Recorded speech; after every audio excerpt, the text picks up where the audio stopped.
né? Nós temos amanhã quinta, sexta-feira da Paixão.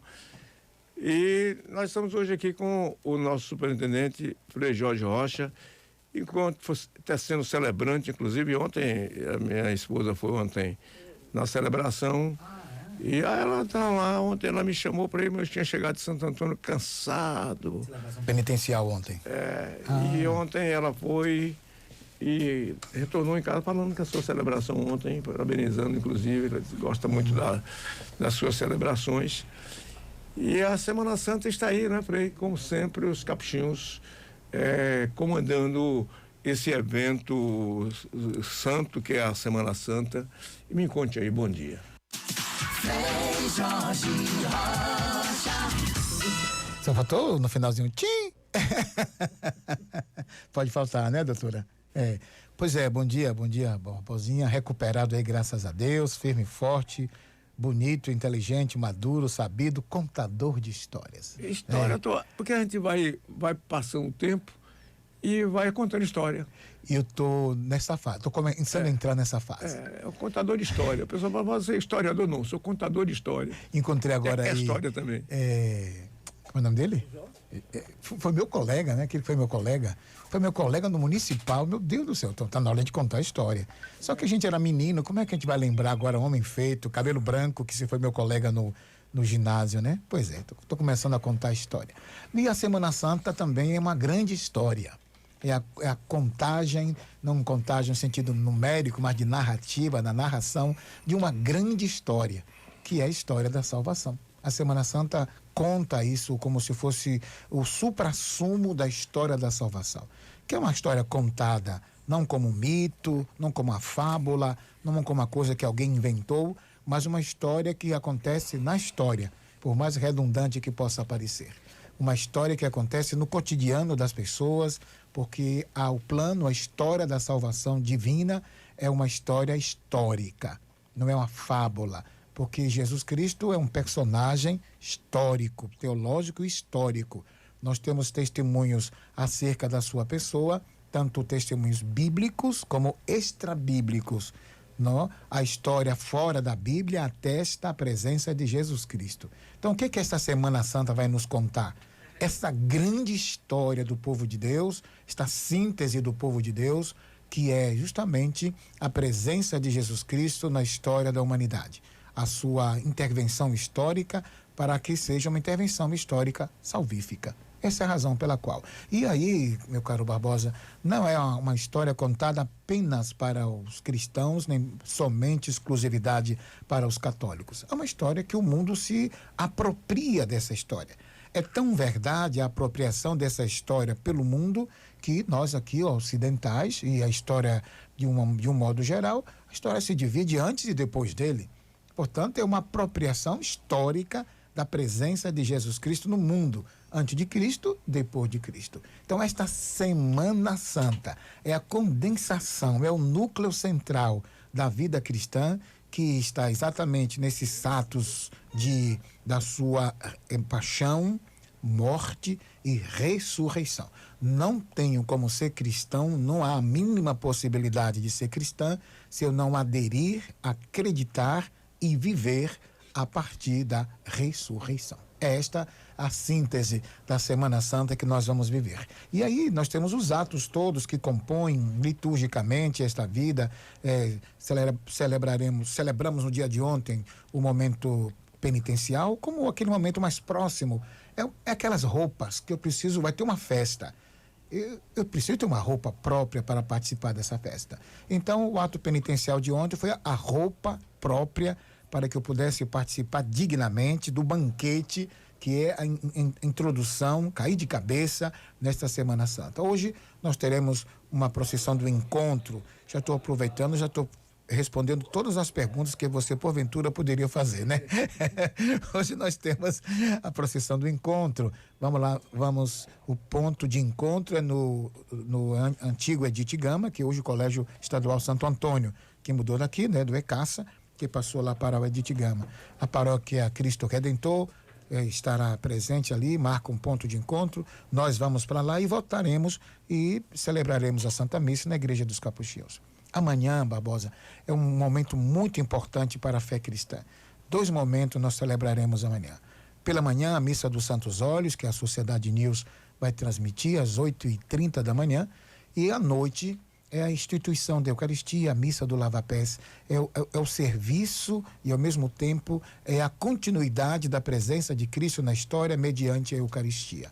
E sábado, nós temos aquele grande silêncio pela manhã, que é o sábado do silêncio, ou melhor, pulei que sexta-feira, né? E tem a sexta-feira, sexta-feira estaremos em rede. Será que eu estou ficando os cabelos brancos? Eu vou ficar assim com os cabelos pretos, igual os seus, em breve, se Deus quiser. Né? Minha genética é boa. Tá?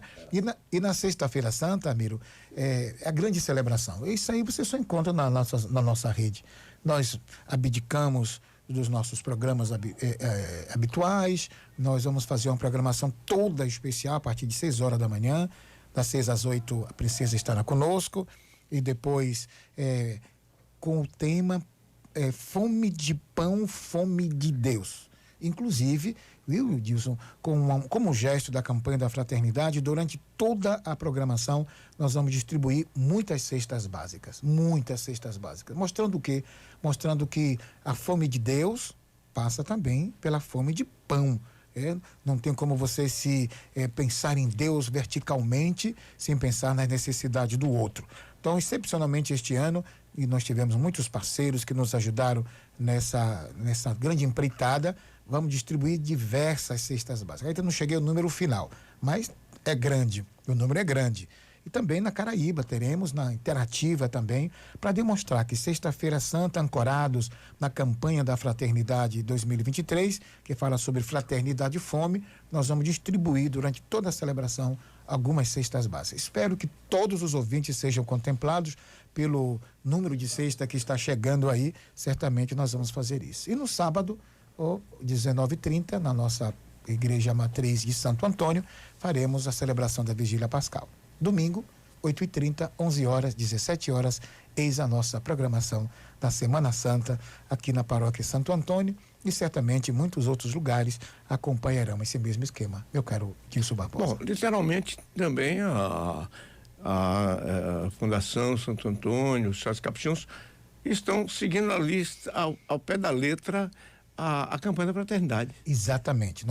É porque a gente pensa que a campanha da fraternidade termina com o Domingo de Ramos. Não. A campanha da fraternidade é o ano inteiro. É o ano inteiro a campanha da fraternidade. E tem até um projeto, isso vem, e essa campanha inspirou também um projeto do governo estadual, não é? O governo estadual se inspirou nessa campanha da fraternidade, certamente usou como um dos recursos esse projeto que o governo estadual está fazendo sobre, como é que chama mesmo? Bahia Sem Fome, né? Bahia Sem Fome. Bahia Sem Fome, Bahia Sem Fome. E o governador disse que é também uma inspiração da campanha, é um modo de alargar a campanha da fraternidade, saindo do meio eclesiástico e ganhando um maior patamar. Então, nós estamos em plena sintonia com a campanha da fraternidade 2023, que chama a atenção disso.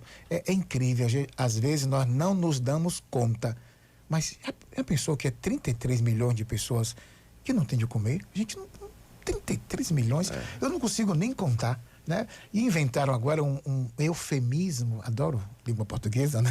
Inventaram um eufemismo e chama insegurança alimentar, né, doutor? Insegurança alimentar. Fome. Fome.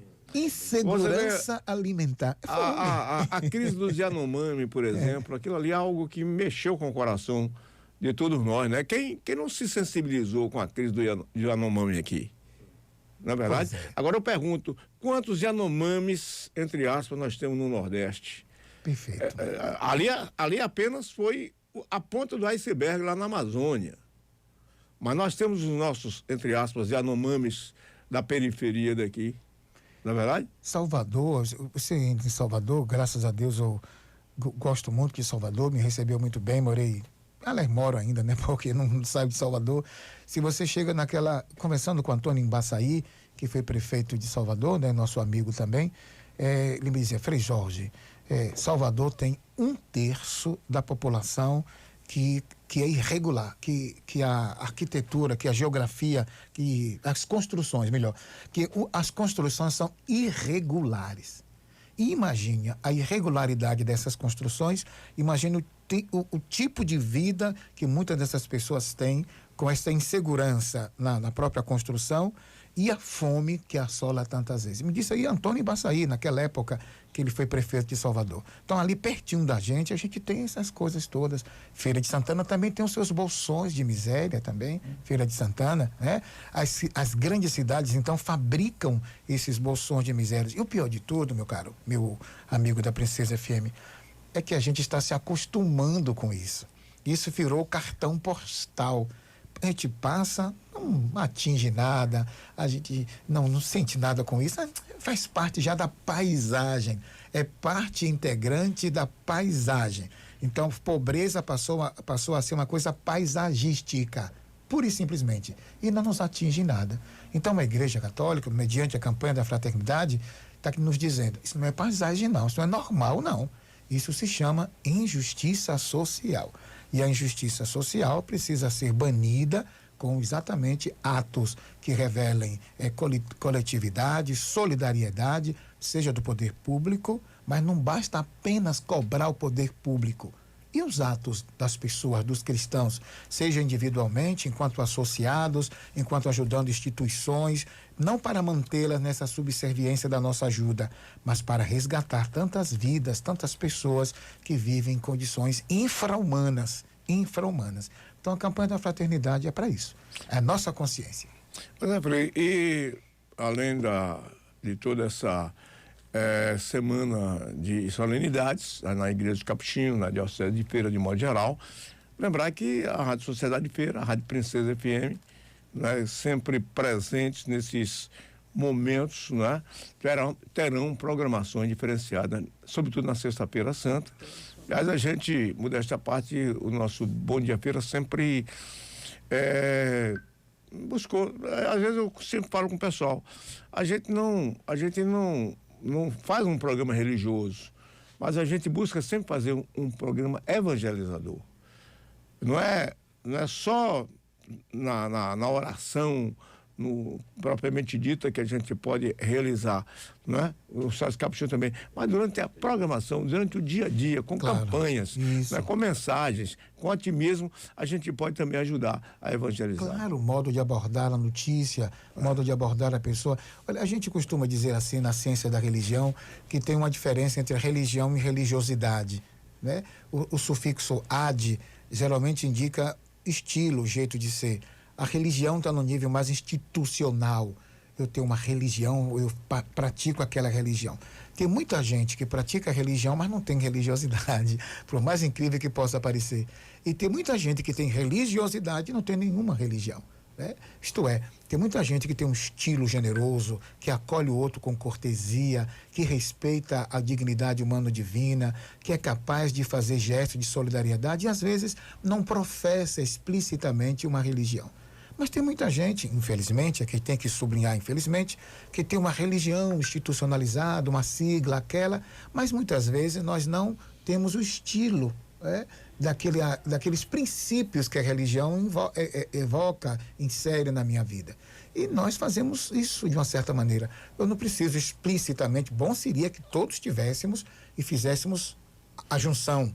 A religião exige de mim uma religiosidade, isto é um estilo, um jeito de ser.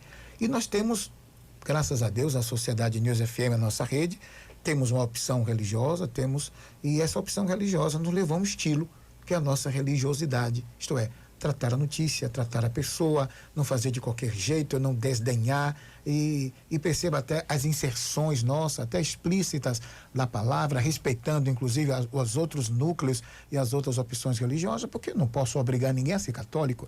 Nós temos tantos ouvintes aqui de outras religiões que mandam as suas mensagens, nós as veiculamos, está escutando, que gosta da Ave Maria. Nós temos tantos protestantes que dizem, Frei, eu gosto tanto do momento da Ave Maria. Isso é um modo da gente dialogar e perceber que a religião, como a própria etimologia sugere, é religar, né? Um dos elementos é religar, é unir. Não somente unir, repito, verticalmente, mas unir também horizontalmente. Frei Jorge, muito obrigado. Se deixar, eu faço igual a você. Eu começo a contar história, falar de coisa que não termina nunca. Só que meu repertório acho que já esgotou. Meu repertório já esgotou. Repetido, né? Fica repetindo. Olha, repetindo. e dizer que você tem um grande... Agora diz o seguinte, né? Que eu não invento. Eu aumento, mas não invento. Não, você dá o seu estilo. Tem assim, tem um provérbio africano que fala assim, ó, o que eu vou contar não é meu é o jeito de contar. Pois é. Então, muito obrigado. Não é meu é o jeito de contar. E aí pronto. Olha, você tem um grande comentarista aqui, gosto muito do comentário rapaz, dele. Aí, muito doutor bem. Admiro Nascimento aí, tem o jeito de contar dele. O jeito de contar dele, viu? Já mandei para nossa rede. O jeito de contar dele, viu, Frei Jorge? Ele pega, mate e come. Um abraço, gente. Bom dia. Um abraço, Frei Jorge.